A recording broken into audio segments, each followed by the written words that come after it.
அனைவருக்கும் அன்பான வணக்கங்க. இது வந்து பார்த்திங்கன்னா ஆந்திரா மாநிலம் மந்த்ராலயம், அதாவது ராகவேந்திர சுவாமியை பற்றி நம்ம பார்க்க போகிறோம். இது எங்கே இருக்குன்னா ஆந்திரா மாநிலம் மந்த்ராலயம் துங்கபத்ரா நதிக்கரை பகுதியில் 1671ஆம் ஆண்டு ராகவேந்திரா வந்து உயிருடன் ஜீவசமாதி அடைந்ததாக கருதப்படுகிறது. இதை பற்றி தான் இப்போ நம்ம பார்க்க போகிறோம். வாங்க. இதில் அம்பாள் இருக்கார் பாருங்கள். இதையும் நீங்கள் அங்கே வந்து போய் பார்க்கலாம். இந்த வந்து ராகவேந்திர சுவாமி வந்து 16ஆம் நூற்றாண்டில் பார்த்தீங்கன்னா அவர் வாழ்ந்த காலத்தில் அவர் வந்து ஒரு புகழ்பெற்ற ஒரு இந்து மத துறவின்னு சொல்லலாம், அதாவது தத்துவ ஞானி கூட சொல்லலாம். இவர் வந்து விஷ்ணு பக்தரான பிரகலாதரின் அவதாரமாக கருதப்படுகிறது. அத்வைதத்திற்கு மாறாக மத்வர் நிலைநாட்டிய துவைத மதத்தை மக்களிடையே இவர் வந்து பரப்பினார். இவர் வந்து பார்த்திங்கன்னா இவர் முக்கியமான இவருடைய பிறப்பு பாருங்கள். இவர் வந்து கடலூர் மாவட்டத்தில் உள்ள புவனகிரி என்ற ஊரில் தான் இவர் பிறந்திருக்காரு. இவங்க அப்பா அம்மா பேர் என்னன்னு பார்த்தீங்கன்னா திம்மனப்பட்டர் கோபிகா அம்பாள், இவங்க அப்பா அம்மா பேர். இவர் வந்து பெற்றோர் வந்து இவங்களுக்கு வந்து வேங்கடநாதன் என்று பெயரிட்டிருக்கிறார். இவர் வந்து துறவரம் வந்து தஞ்சாவூரில் வந்து 1621ஆம் ஆண்டில் துறவரம் பூண்டு ஸ்ரீ ராகவேந்திர தீர்த்தர் என்று பெயரை மாற்றிக்கொண்டார். அவர் கும்பகோணத்தில் உள்ள அதிந்த மடத்தின் பீடாதிபதியாக பொறுப்பேற்ற பல ஆன்மீக நூல்களை இவர் வந்து இயற்றிருக்காரு. சிறந்த வீணை வித்வானாக இவர் வந்து ஒரு சிறந்த வீணை வாசிப்பதில் ரொம்ப வல்லவர்னு சொல்லலாம். இவர் வந்து வேணுகோபாலா என்ற முத்திரையுடன் பாடல்களையும் இவர் நிறைய இயற்றியுள்ளார். இவர் வந்து பார்த்திங்கன்னா நிறைய அற்புதங்கள் பண்ணியிருக்காங்க. அதாவது இவருடைய அற்புதங்கள்னு பார்த்திங்கன்னா பல அற்புதங்கள். இன்றைக்கும் பாருங்கள், இந்த ராகவேந்திர சாமியை பார்க்குறதுக்கு தினந்தோறும் கூட்டம் நெரிச்சலாகவே இருக்கும். இவரை நம்பி அதாவது வந்து பார்த்திங்கன்னா இவர் வந்து மக்கள் வந்து இவரை நம்பி தினந்தோறும் அவங்களுடைய வேண்டுதலை முன்வைத்து வேண்டுதல் நிறைவேறுகிறது. அதாவது பல அற்புதங்களையும் செய்து மக்களின் வறுமையும் நோய்களையும் தீர்த்து வைக்கிறாரு.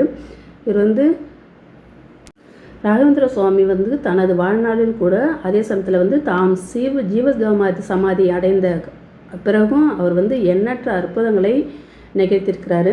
பக்தர்களின் துயர் துடைக்கும் சில முக்கிய அற்புதங்களையும் அவர் வந்து நிகழ்த்தியிருக்கிறாரு. அதாவது வந்து அவருடைய அற்புதங்கள் என்னன்னு சொன்னாக்கா, சில வந்து கல்லான மரத்தெல்லாம் துளிர்க்க செய்திருக்கிறாராம். அடுத்தது வறண்டு போன வெறும் கட்டையாக இருந்த ஒரு மாமரத்தின் அடியில் வந்து ராகவேந்திர அமர்ந்து தியானித்தாராம். அவரது மகிமையால் காய்ந்த அம்மரம் கூட துளிர்ந்து இலைகளுடன் செழித்து வளர்ந்ததாம். இது வந்து கல்பக விருட்சம் எனவும் போற்றப்படுகிறது அந்த மரம். அதே போல் நிறைய அற்புதங்கள் அவர் செஞ்சுருக்கிறாரு. பார்த்திங்கன்னா நவாப் மகனின் உயிரை மீட்டல், அதாவது வந்து அவர் வந்து என்னென்னா பிஜப்பூர் நவாப்பின் மகன் கடுமையான நோயால் இறந்து விட்டதாக கருதி துணியால் மூடப்பட்டிருந்தாங்களாம். அப்பொழுது வந்து அவர் வந்து ராகவேந்தர் அந்த சிறுவனுக்கு மீண்டும் உயிர் கொடுத்தாராம். அதே சமயத்தில் வந்து நிறைய இவர் வந்து ஒரு சிறப்புகள், இவர் வந்து அந்த மந்திராயத்தில் வந்து நான் வந்து 700 ஆண்டு இருப்பேன் அப்படின்னு சொல்லிட்டு, அதே போல் வந்து மக்கள் வந்து நம்பி தினந்தோறும் கூட்ட நெரிசலுடன் நம்பிக்கையுடன் வந்து அங்கே வழிபடுறாங்க. இதுதான் அம்பாள். வந்து அங்கே போனீங்கன்னா அம்பாளையும் இந்த தரிசனம் பண்ணலாம். இந்த ராகவேந்தருடைய பக்கத்தில் அம்பாள் இருக்காங்க பாருங்கள். இங்கே பாருங்கள், இந்த கோயிலை சுற்றி நல்லா அலங்காரமாக பண்ணியிருக்காங்க. கூட்டம் இந்த இதில் வந்து பார்த்திங்கன்னா நீங்கள் வந்து போகும்போது நீங்கள் வந்து இதில் நேரடியாக சாதாரண டிக்கெட்டும் இருக்குது. சாதாரணமாக போய் உள்ள நுழையிறது கொஞ்சம் லேட் ஆகும். அதே சமயத்தில் டிக்கெட்டும் அதில் வந்து சட்டுன்னு பார்க்கணும், சீக்கிரமாக பார்க்கணுன்னா அதில் வந்து டிக்கெட் எடுத்துகிட்டு நேரடியாக போய் சாமியை தரிசனம் பண்ணலாம். அது மாதிரியும் இருக்காங்க. பணம் கட்டிட்டு இங்கே பாருங்கள், இந்த இதுலேருந்து பாருங்கள், இதில் வந்து அது சமாதி, அவருடைய ஜீவ சமாதி தெரியும் பாருங்கள். இந்த இடத்துல அது வீடியோ எடுக்க முடியாது, அப்படியே நான் சீக்கிரமாக கொஞ்சோண்டு எடுத்துகிட்டு வந்திருக்கேன். உங்களுக்கு லைட்டாக தெரியும் பாருங்கள். சட்டுன்னு எடுத்துகிட்டு வந்துட்டேன். வீடியோலாம் எடுக்கிறது அலோடு கிடையாது. இந்த இடத்துல தான் வந்து அவருடைய ஜீவ சமாதி தெரியுது பாருங்கள், லைட்டாக தெரியுது பாருங்கள். இது தெரியுது பாருங்கள், இதுதான் அவருடைய ஜீவ சமாதி. பார்த்துக்குங்க, எப்படி கஷ்டப்பட்டு எடுத்துகிட்டு வந்துட்டேன், நீங்களும் பார்க்குவீங்கன்னு சொல்லிட்டு. ஆனால் அங்கே யாருமே மொபைல் அலோடு கிடையாது. இதுதாங்க சுற்றி நல்லா சூப்பராக செஞ்சு வச்சுருக்காங்க ராகவேந்திர சுவாமி. அங்கே போய் அவர்கிட்ட நீங்கள் என்ன வேண்டுதல் வைக்கிறீங்களோ எல்லாம் நிறைவேறுதுன்னு சொல்லிட்டு நம்பிக்கையும் வராங்க. நீங்களும் போய் ஒரு முறை அதில் உங்கள் வேண்டுதலை வைத்து வேண்டிட்டு வந்து பார்த்துட்டு வாங்க.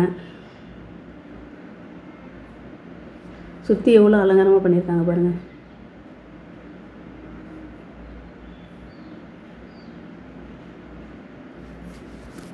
அவருடைய அற்புதங்கள் ஏராளம். அதாவது பார்த்திங்கன்னா ஒரு இறந்தவனை ஒரு ஒரு ஒரு முறை வந்து இறந்த ஒரு சிறுவனை வந்து தனது திருக்கரங்களால் தீர்த்தம் தெளித்து மீண்டும் உயிர்ப்பித்தாராம். அதே மாதிரி பார்த்திங்கன்னா வைரம் எரிந்த அற்புதம், அதாவது மன்னர் அளித்த நவரத்தின மாலையை குருவின் அருள் இருந்தால் அனைத்தும் சாத்தியம் என்று கூறி யாக குண்டத்தில் இட்டார். அதுவே வைர மாலையாக மாறியதாம். அடுத்தது மரணத்தை தாண்டி ஜீவசமாதி.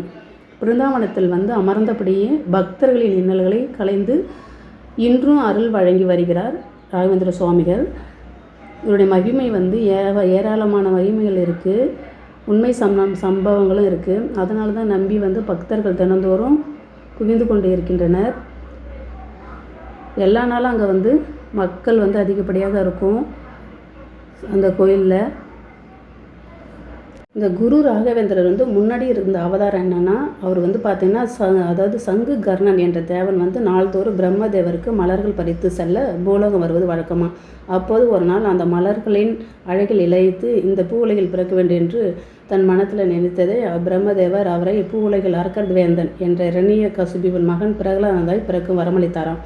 அப்போ மகாவிஷ்ணு மேல் இருந்த தீவிர பக்தியினால் விஷ்ணு அரக்கன் இரணிய கசுபிவை வதம் செய்ய நரசிம்ம அவதாரம் எடுத்தாராம். தனது அடுத்த பிறவியில் பாகலிகனாக பிறந்தாராம். பாகலிகர் மகாபாரத போரில் பாண்டவர்களுக்கு எதிராக போரிட்டாலும் ஒரு நல்ல ஹரிபக்தராக விளங்கினாராம். இவர் போரில் பீமனின் கையில் உயிர் திறந்தார். தன் அடுத்த பிறவியில் தான் வியாசராசராய் பிறந்து மத்வரின் தத்துவத்தை வழிபட்டாராம். அப்பிறவியில் தான் தாம் செய்த தொண்டினால் திருப்தி அடையாமல் மீண்டும் வந்து குரு ராகவேந்திரராக அவதரித்தாராம். இவர் வந்து அதுக்கப்புறம் ராகவேந்திர சுவாமிகள் வந்து பல்வேறு யாத்திரைகளை மேற்கொண்டாராம். அவர் சென்ற இடம்லாம் வந்து அவர் என்ன செஞ்சாராம், ஸ்ரீமத் ஆச்சாரியரின் சித்தாந்தத்தை பரப்பினாராம். மற்ற எதிர் சித்தாந்தங்களை ஆதரவு அறிஞர்களாக விவாதத்தில் செல்லுதல், குறிப்புகளை எழுதுதல், மாணவர்களுக்கு சாஸ்திரங்களை போதித்தல் மற்றும் உள்ளூர் அறிஞர்களை ஊக்குவித்தல் போன்ற காரியங்களில் இவர் ஈடுபட்டாராம். அவர் சென்ற இடம்லாம் தன் பக்தர்களின் குறைகளையும் உடல் ஊனங்களையும் குணமடை செய்தாராம். இவருடைய ஸ்லோகம் என்னன்னா, குரு ராகவேந்தர் ஸ்லோகம் அப்படின்னு சொல்லிட்டு, பூஜியாய ராகவேந்திராய சத்ய தர்ம ரதாயச பஜதாம் கல்பௌ ருஷாய நமதாம் காமதேனவே. இதுதான் வந்து அவருடைய சுலோகமாம். இவருடைய உண்மையான கோரிக்கை என்னென்னா, இறைவன் மீது பக்தி வேண்டும். இந்த பக்தி குருட்டு நம்பிக்கையாக இருக்கக்கூடாது. இறைவனின் மேன்மையை முழு மனதுடன் ஏற்றுக்கொள்வது உண்மையான பக்தி அப்படின்னு சொல்கிறாரு. குருட்டு நம்பிக்கை பக்தி அல்ல, இது முட்டாள்தனம் மட்டுமே. இறைவன் மீது மட்டுமன்றி மற்ற எல்லா தெய்வங்களுக்கும் ஆசான்களுக்கும் அவரவர் நிலைக்கேற்ப பக்தி இருக்க வேண்டும் என்று போதிக்கிறாரு. சுருக்கமாக அவர் வந்து என்ன சொல்கிறார், நமக்கு மேலே உள்ளவர்களிடமும் அவருடைய முக்கியமான நோக்கம்னா கடவுளின் மேல் நல்ல பக்தி இருத்தல் வேண்டும். இப்பக்தி குருட்டு நம்பிக்கையாக இருக்கக்கூடாதுன்னு சொல்லி வலியுறுத்துறாரு. இங்கே பாருங்கள், இதுதாங்க வந்து துங்கபத்ரா நதிக்கரை. அதாவது பார்த்திங்கன்னா சாமி அந்த கோவில் பக்கத்துலேயே இது இருக்குது. இப்பொழுது நாங்கள் மே மாதம் போனதால் அது வறண்டு போயிருக்கிறது. மறக்காமல் இந்த வீடியோ பார்த்து லைக் பண்ணுங்கள், ஷேர் பண்ணுங்கள், கமெண்ட் பண்ணுங்கள், சப்ஸ்கிரைப் பண்ணுங்கள். மீண்டும் அடுத்த ஒரு காணொலியில் சந்திக்கிறேன். நன்றி, வணக்கம், தன்யவாத்.